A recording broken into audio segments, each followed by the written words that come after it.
कभी खुद से पूछा है मैं कौन हूँ और जो कुछ मैं कर रहा हूँ क्या वो सच में मेरा है या दुनिया ने मुझ पर थोप दिया है। जिंदगी के इस शोर में हम सब दौड़ तो रहे हैं लेकिन किसी दिशा में। यही सवाल है, वो द फक आर यू। और यही इस किताब का कौर है, खुद को समझना, अपनी पहचान बनाना और वो अनफेयर एडवांटेज खोजना जो आपको दुनिया से अलग करते हैं। हरिंदर सिंह पीलिया कोई फिलोसोफर नहीं बल्कि एक रियल वर्ल्ड थिंकर है। वो कहते हैं सेल्फ हेल्प बुक आपको बताते हैं क्या करना है लेकिन मैं बताऊंगा आप क्यों नहीं कर पा रहे। किताब का टोन रॉ है, ऑनेस्ट है और बहुत रिलेटेबल है। वो आपकी ईगो को भी चैलेंज करती है और डर को भी तोड़ती है। हम कौन हैं और क्यों नहीं जानते। किताब की शुरुआत एक सवाल से होती है, हम इतने एजुकेटेड होकर भी खुद को क्यों नहीं जानते। हम सोसाइटी के लेबल से अपनी आइडेंटिटी बनाते हैं, doctor, engineer, YouTuber, student, businessman. लेकिन असली आइडेंटिटी तो वो है जो तब भी रहती है जब ये सारे लेवल हट जाए। किताब बताती है कि हमें खुद को डिफाइन करने की ज़रूरत नहीं बल्कि डिस्कवर करने की ज़रूरत है। ऑथर कहते हैं तुम्हारा नाम तुम्हारी पहचान नहीं है, तुम्हारा पर्पस है। और जब तक तुम अपना पर्पस नहीं खोजते जब तक किसी और के ड्रीम में किरदार बने रहोगे। अनफेयर एडवांटेज तुम्हारी असली ताकत। हर इंसान के पास एक अनफेयर एडवांटेज होता है, कुछ ऐसा जो आपकी दुनिया के पास नहीं, सिर्फ तुम्हारे पास है।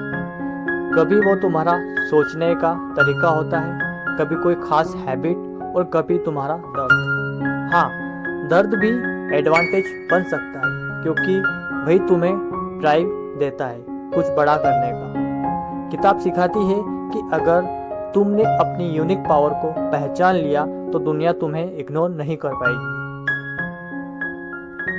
डर, कंपैरिजन और फेलियर का खेल। ऑथर कहते हैं fear is not your enemy, मतलब जो चीज़ तुम्हें कंफर्टेबल रखती है वही तुम्हें पीछे खींचती है। किताब में कई रियल लाइफ स्टोरी है जहां लोग सक्सेस के इतने करीब थे पर उन्होंने डर के चलते कदम नहीं उठाया।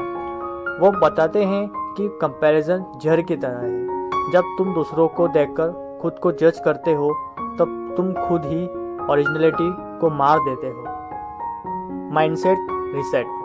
किताब का सबसे पावरफुल हिस्सा है माइंडसेट ट्रांसफॉर्मेशन। ऑथर कहते हैं तुम्हारा रिजल्ट तुम्हारे माइंडसेट का मिरर है। अगर तुम खुद को एवरेज मानते हो तो तुम्हारे डिसीजन भी एवरेज होंगे। इसलिए किताब बार बार कहती है खुद को छोटा मत समझो क्योंकि दुनिया तुम्हें वैसा ही देखेगी जैसा तुम खुद को देखोगे। अटेंशन इकोनॉमी और पर्सनल ब्रांडिंग। आज की दुनिया में सिर्फ टैलेंट काफ़ी नहीं है, विजिबिलिटी ज़रूरी है। अगर लोग तुम्हें जानते ही नहीं तो तुम कितना भी अच्छा हो फर्क नहीं पड़ता। किताब सिखाती है कि अपने ब्रांड को बनाना ईगो नहीं अवेयरनेस है। ऑथर कहते हैं if you are good at something the world must know. लेकिन ब्रांडिंग फेक नहीं, ऑथेंटिक होनी चाहिए। लोग अब परफेक्ट फेस नहीं रियल स्टोरी सुनना पसंद करते हैं। पेन, पेशेंस और पर्पस,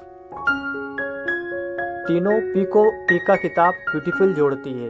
पी तुम्हें जगाता है, पेशेंस तुम्हें आगे बढ़ाता है और पर्पस तुम्हें दिशा देता है। हर बार जब लाइफ तुम्हें गिराती है तो वो तुम्हें कुछ सिखाने की ओर कदम बढ़ाती है। The final realisations. आखिर में किताब का एक पावरफुल मैसेज देती है don't try to fit in the world doesn't need another copy, it needs the real you. तुम्हारा अनफेयर एडवांटेज तुम्हारी इनविजिबिलिटी है। जितने जल्दी तुम ये समझ जाओगे कि तुम्हें किससे कंपेयर नहीं होना, जल्दी तुम्हारी लाइफ उतनी ही चेंज होगी। तो दोस्तों, आज रात जब अकेले हो तो खुद से पूछो मैं कौन हूँ।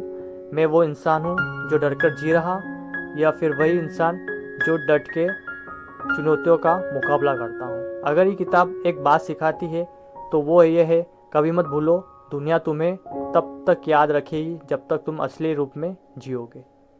अगर ये वीडियो आपको पसंद आई तो वीडियो को लाइक और चैनल पे नए आए तो चैनल को सब्सक्राइब करना ना भूलें।